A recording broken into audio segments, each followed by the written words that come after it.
গত কয়েক মাস ধরে লেনি এবং লটি ঘরের ভেতরের ছোট্ট প্ল্যাটফর্মে চড়ার অনুশীলন করছিল, কিন্তু দীর্ঘ সময় পরে সূর্য উঁকি দিয়ে বসন্ত এসে গেছে। বার্লিন চিড়িয়াখানার যমজ পান্ডা শাবক লেনি ও লটি প্রথমবারের মতো বাইরের ঘেরা জায়গাটি ঘুরে দেখছে। কখনো গাছে, খাচ্ছে মজাদার বাঁশ। 7 মাস বয়সী এই শাবক দুটো বাইরের উঁচু জায়গায় ওঠার জন্য একদম উপযুক্ত। বার্লিন প্রাণীবিদ্যা উদ্যানের বিয়ার কিউরেটর ফ্লোরিয়ান সিক্স বলেন, গাছে ওঠা শুধু বিনোদনমূলক কার্যকলাপই নয়, তবে বড় পান্ডার জন্য একটি অপরিহার্য দক্ষতা। এভাবেই তারা বন্য পরিবেশে শিকারীদের থেকে আত্মরক্ষা করে।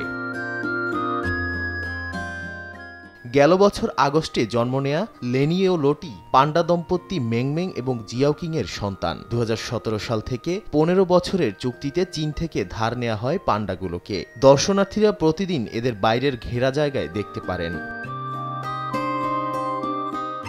বিশেষজ্ঞদের মতে আবহাওয়া যদি ভালো থাকে তাহলে বেশ কয়েক ঘন্টা বাইরে কাটাবে পান্ডা দুটো, কিন্তু যদি ভালো না থাকে তাহলে চিন্তার কোনো কারণ নেই।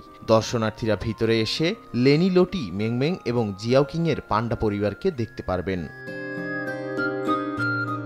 নাদিম মারজান, সময় সংবাদ।